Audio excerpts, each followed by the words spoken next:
Yeah. Hold on. Yeah. Yeah, bitch, I'm sipping on this Henny like somebody told me not to. I do what I want, you niggas doing what you got to. Got a brand new bitch and it's not you. Put these tats on my face, ma said not cool. I got cash in the bank, I'm like a damn fool. I pulled the cat out that hat like I'm Doc Seuss. East coast to the west, that's a Pac move. I gotta make it to the top, I cannot lose. I need money that look way more than decent. I be in the cut cause I be trying to duck the precinct.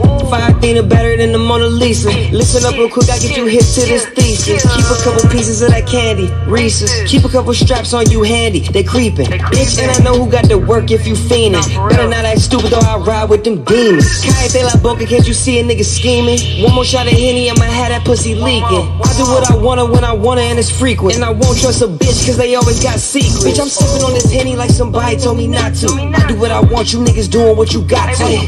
Got a brand new bitch and it's not you. Put these tats on my face, ma said not cool. I got cash in the bank, I'm like a damn fool. I pulled the cat out that hat like I'm Doc Seuss. East coast to the west, that's a Pac move. I gotta make it to the top, I cannot lose. I cannot lose. East coast to the west coast, I cannot lose. What's good? It's your boy Black, E.B.H. Black. Everybody hates Black. It's the E.B.H. Black Show. Tonight without the co-host Powerball RISH. Shout out to Powerball RISH out there grinding. He just got that. We got a good interview for y'all next week. We got Black C from RBL Posse. So if y'all from the Bay, y'all know what that is. Y'all know what that is. Shout out to PB for that. What's good with it, y'all? Let's see. Hack in. Let's hack into the YouTube page. Let's get to the YouTube page. You know, because I might go in and they might just shut it down on Facebook, whatever. But go to the YouTube page. I'm gonna put it in the link or whatever, whatnot. But I got a cool quick little show. I popped up like the ice cream truck. Y'all like my new glasses? Y'all like them? Tell me if y'all like them in the comments or not. Should I wear the shades or should I just give y'all my eyes? What's good with it? What's up, Kings? I think this is probably my boy Robbie Dawson, Robbie D. Oh, you want to know how to share it? I'm about to put it on the I need you to go to the YouTube page, the E.B.H. Black Show. Go to it and then hit the share. Hit the subscribe too. We got a good show. I got a good show tonight. And we're going to talk about transactional versus validational relationships. We're going to talk about that. Then we're going to talk about that Will and Jada love. That Will and Jada love. I know y'all seen Jada then came out, you know, and said a couple things. But, you know, we're going to talk about that. And then what was the last thing? He's going to talk about the GABBY PETITO, like real quick, GABBY PETITO, Brian Landry summation of what happened in that case. For y'all that ain't watched that, I'll go ahead and put y'all on game about that real quick. So I'm going to wrap all this together and then, you know, make a nice little baby burrito. You feel me, though?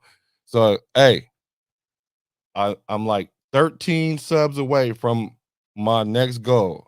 I need y'all to help me out with that. You know what I'm saying? Because this week alone, we got like 15 to 20 subs. So we going up gang on the likes. Going up gang on the likes. So I need us to help get up there and go to that next so we can go on and get to the next level. But let's talk about these transactional relationships.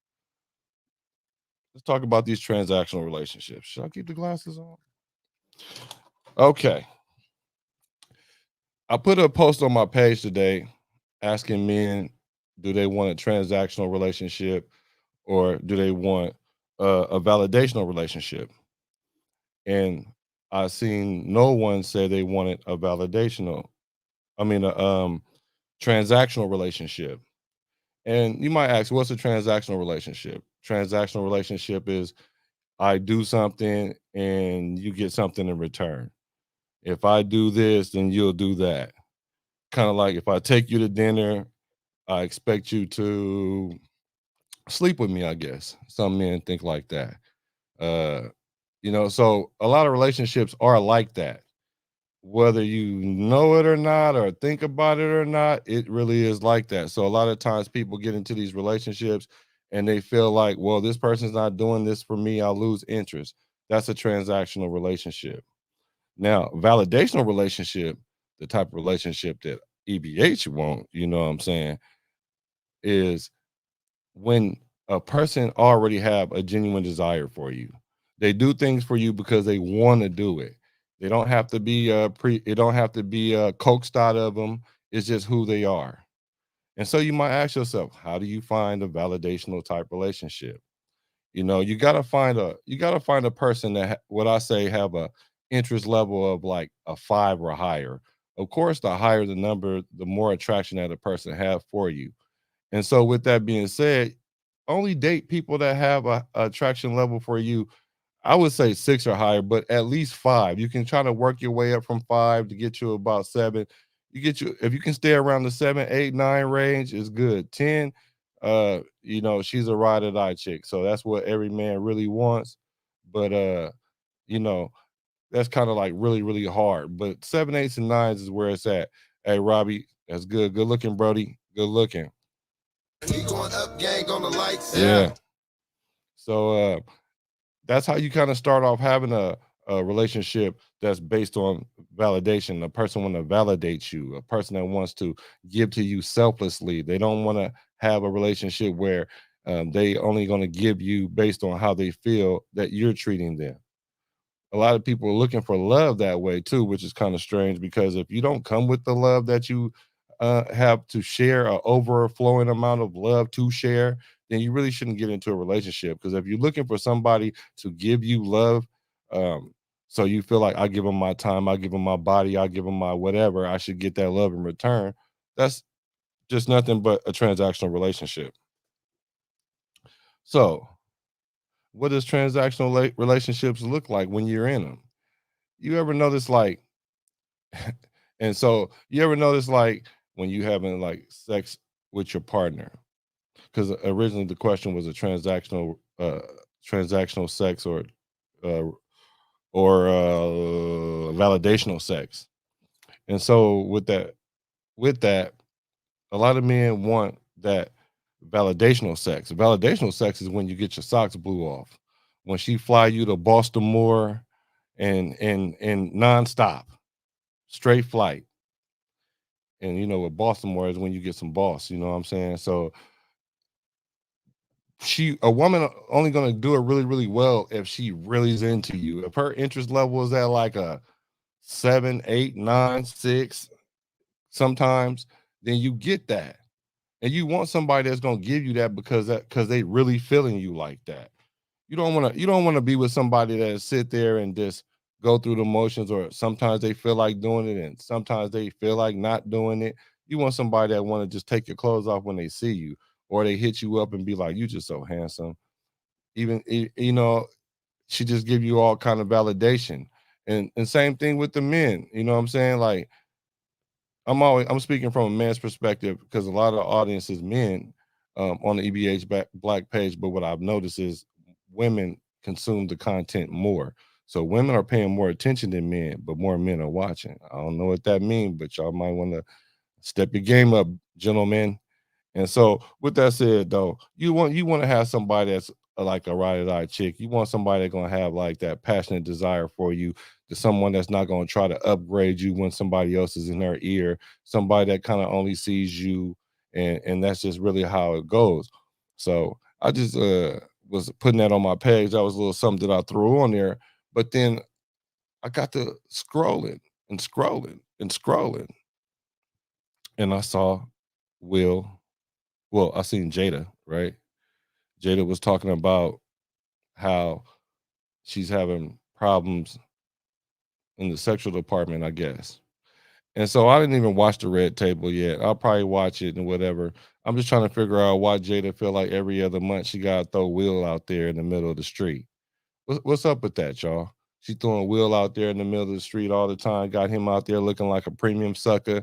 Like I said on my page, I'm starting to look at him different in his movies now because he played mostly alpha male roles, but in his relationship, he's acting baitable. That's what we call in like beta business, acting baitable. You know what I'm saying? So I'm trying to see what's up with Will. What's going on with Will? And and I'm not in their relationship, but they're public figures, so they're sharing their relationship. So we do get some sort of insight of what's going on in that relationship. and it looks like they have a transactional relationship. She's not happy, then she goes with August. She's not talking to Will about sex, but talk about uh everything else on the red table. Uh and it just seems like they have this push pull, I'm in it for the kids relationship. And a lot of times people do stay in the relationship for the kids. Transactional.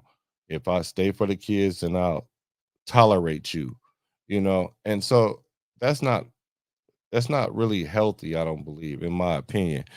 Let me hit you with the Mac Mall, my opinion, because you know how we do. You know, this is my opinion. This is my opinion. This is my opinion. This is my opinion. Shout out Mac Mall. So now they're in a relationship where the kids is seeing a relationship that's not healthy. So do you think they're going to have healthy relationships? They're in a transactional relationship. It doesn't seem like that they have this burning, genuine desire that they had for each other in the beginning, um, before all the kids and all that other stuff. And so now that alpha that Will looks like, it's turning out he looks like he's baitable. Now I don't know if that's because of Pac. And so what I would say about that is Pac was like would be considered an alpha male, right? He would be considered an alpha male. And maybe Jada was looking for an alpha male when she was younger. And so she ran into Pac. Now Pac died and she became what is known as an alpha widow. So now she had this alpha male that she tried to stack up all these men up against as far as alpha, and they don't do it. So they don't get her genuine desire. They don't get her um, validational type relationship. So she gets Will. Now Will might have been a good guy, right? Fresh Prince. Everybody know him from the Fresh Prince, and he played the alpha roles, but in real life, he might fulfill a beta need of Jada's, which is having a family and providing for the kids and not leave them and have them protected and everything. And Will's doing an awesome job of that. But now she's exposing him to out there looking like a beta. I mean, like they got my man's looking bad. Got my man's looking bad. Um, and so how did Will get into that position? And like I said, this is my opinion that Will lost frame. And what I mean by frame is like a masculine frame. Like as a man, you want to be the leader, the protector, and you got to hold that frame. And that's where women get their security. And if you always bending over backwards for a woman and have no backbone, no spine, and tell her, hey, sometimes you need to just tell them to shut the fuck up. You know what I'm saying? Like she's doing too much. She's making the whole family look a certain type of way only because she wants to fulfill what's on her mind. So it's now that she's leading the family. So Will's out there losing his frame, and we don't know what, mental health is a thing that we talk about a lot, and we don't know what Will's mental space is, but I can kind of give you an idea what men kind of feel like when they're pushed in that position. And when they get pushed in that position, sometimes they feel uh powerless, and men are dominant. And so if we're not feeling in that role and we feel like we're weaker, then we might react in ways that's not what we normally would do. Like I say, they prioritize emotions last after logic. Women do the opposite. Women prioritize emotions over logic. And so when you have a man thinking emotionally and not logically, he's going to respond in his fight or flight or freeze mode. So let's say, for example, he gets into it with you and um, he feels very disrespected. He's not scared of you physically, so he doesn't freeze. You're his woman. he doesn't want to fight you, so he flights you, so he leaves. But now let's say if you get all in his ear and tell him, "Hey, you're a punk and you're this and you're not a man," and then you're trying to you kind of poking at him, and he doesn't flight. Now he's going to fight you, and so then what happens is, then what happens if he chokes you? What if he harms you? What if he gives you it becomes a domestic violence situation? So we need to really, as men, I'm just using this as an educational piece because I'm saying, men, when you find yourself in this situation, you have to create these healthy boundaries for yourself and for the people that you're protecting. If you're gonna be out here just trying to fight it on your own, there is a breaking point. Everyone has a breaking point. Everybody has a breaking point, no matter how cool you are, no matter how rich you are, no matter what how much status you have, no matter how cool cool everybody think you are, and all that. So you might want to kind of like do something about that if you find yourself in that situation as a man. You might want to take some time and become your own mental point of origin. Shout out Rollo. Become your own mental point of origin. Think about how things are going to affect you first before it affects everyone else.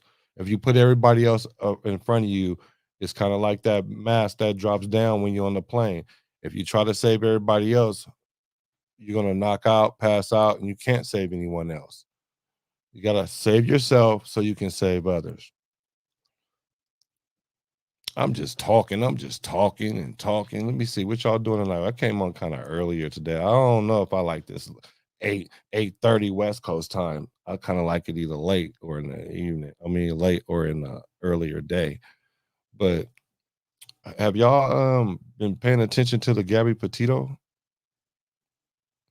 What's good with Lone Wolf?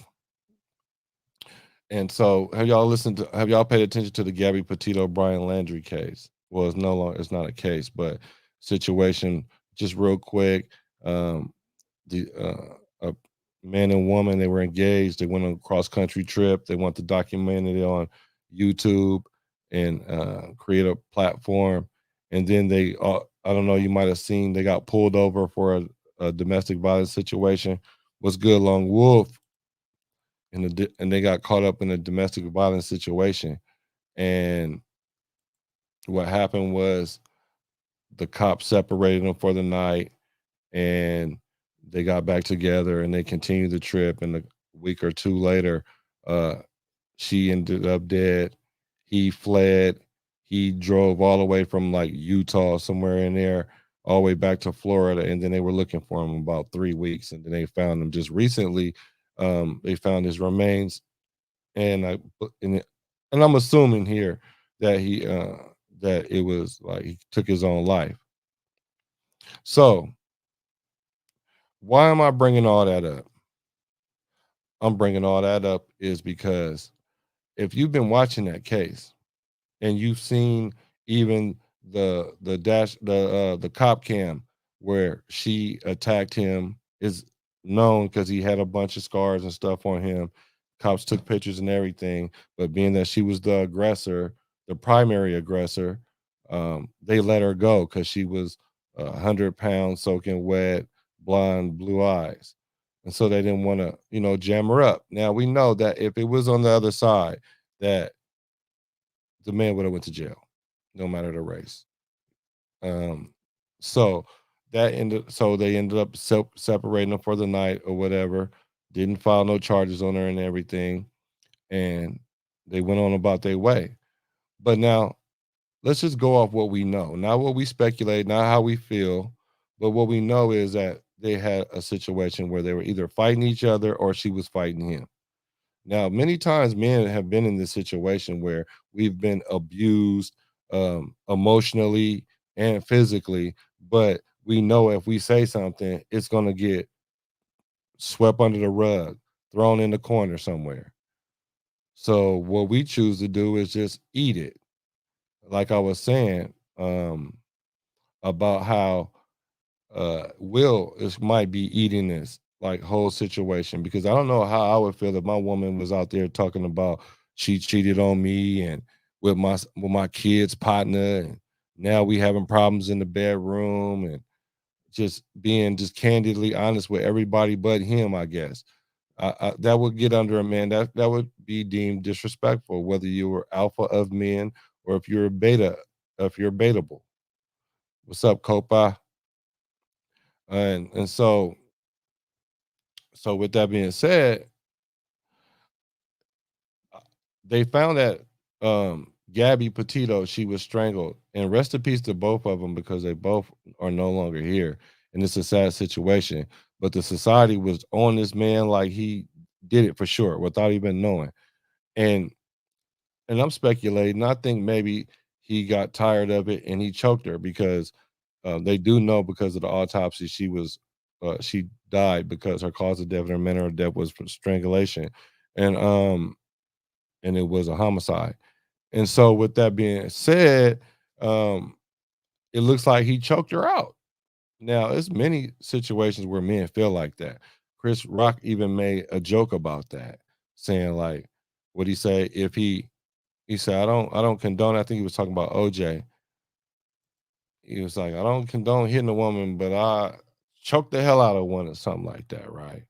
So men think that, whether y'all know that or not, men think that, and so he might have just snapped. So what I'm saying is I'm bringing all this up together and all wrapping all this up is so that way you don't find yourself in a situation where you lose control, where you start emoting with your emotions before your logic. And you just find yourself losing it and snapping and doing something that you can't recover from. Because best case scenario, for lack of a better term, old boy choked the old girl out and then took off because he knew that they're gonna they're gonna kill him because he lived in a state where it was the death penalty or whatnot. And even if he didn't think that far along the rabbit hole, he just it just men don't feel comfortable with saying that they were abused and no one's gonna believe them. So men, you have to create boundaries. It's vital for your own safety and everyone around you. You are the more most of the time, 68.2% of the time, you're going to be the stronger one, the more dominant one in the relationship physically. You do not want to lose it. You don't want to lose it. Lone Wolf, let's see what you hollering. Thanks for hacking in. Hey, Copa, go to the uh YouTube. Go to the YouTube. Lone Wolf say, I think with brothers in our society, they seek too much validation. Validation is giving women too much power. Be stoic and humble. Okay. So when you say be stoic and humble, so let me read your oh yeah, and he said, man, that situation was heartbreaking. Yeah, what was heartbreaking about that for you to you? He said that situation was heartbreaking and it shows that our society we need to improve mental health. We need more psychiatrists, social workers, and etc. Yeah, well, validation in the sense where you're saying that men are seeking validation. I'm not saying you should seek it, you should look for it in a mate, right? But you shouldn't do things to create that or do things because it becomes transactional at that point. Because now if I'm working out just so I can get the validation of women, you're only doing that in a transactional way. Validational way is like I'm working out for me, mental point of origin. I need my health. I want to be around for my kid. I want to be able to look good. I want to be able to attract the type of women that I want. I want to be able to, be disciplined, and I want to learn, make sure I can protect myself and things like that. A byproduct of that is a woman will be attracted to you for you. You know what I'm saying? I'm not saying be like going to look for validation by doing things to receive things. Now you're trying to shortcut the game, not you, but people that try to that's that fine line. You know what I'm saying? And I've heard a lot about being stoic, and I'm pretty stoic, and sometimes that works to your advantage and it works not to your advantage. So you kind of do that, gotta have to do that um in balance, because if you're too stoic, then you're not really communicating. But like I always say, communicate with your actions, not with your words. because you can't negotiate genuine desire from a woman. You cannot negotiate validational sex from a woman. You cannot. You cannot. You can't negotiate it. You just gotta be who you are, and she's gotta either feel it or not.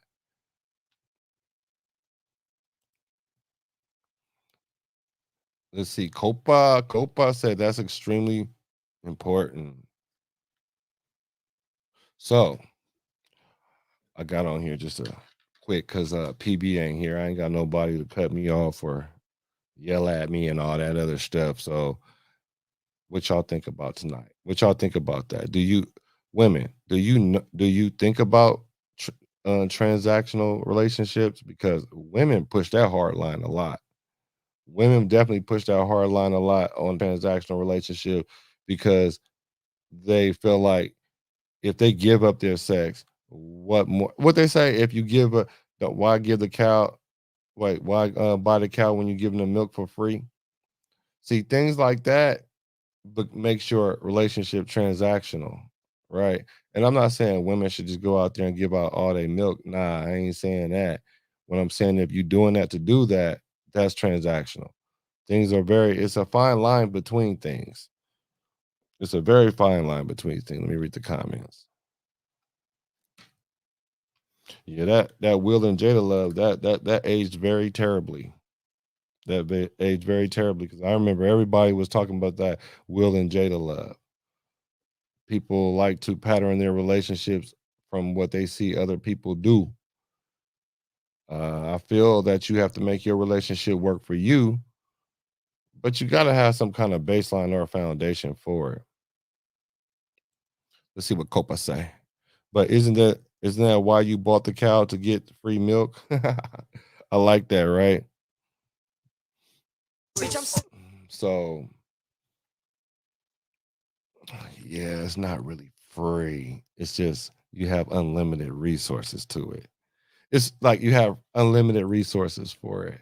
You pay for it. You definitely got to pay for it because you got to be the protector. You got to make sure the cow is healthy. You want to have good milk, right? See, let's see. Our Facebook page has been doing pretty good too. So you can go to the E.B.H Black Show with Powerball Rich. You can go to that Facebook, join the group there. We have conversations in there. Definitely add this to the YouTube. Add this to YouTube out there if you're on Facebook. And I'm thinking about getting on TikToxic. What y'all thinking about that? I'll be seeing stuff on there. I want to. TikToxic is a trip. It'll be having you out there slapping your teachers and slamming your boyfriend doors and all kind of stuff. So I don't know. Maybe I'll get into that. I keep seeing people telling me I should get on that. So it's all good. It's all good. Let's see what's going on. What else is going on? I think that's about it, yo. I think that's about it. And I got on for like 30 minutes. So Bitch, I'm sipping on this Henny like somebody told me not to. I do what I want, you niggas doing what you got to. Got a brand new bitch and it's not you. Put these tats on my face, but I said not cool. I got cash in the bank, I'm acting damn fool. I pulled the cat out that hat like I'm Doc Seuss. East Coast to the West, that's a Pac move. I gotta make it to the top, I cannot lose. She only fucking with me, nigga, cause I'm not you. She move that booty up and down like the stocks move. I'ma turn up every day and still get paid for it. And if you sleeping on the wave, I'm on the way forward. These niggas acting like they dope, but they just stay boring. How the fuck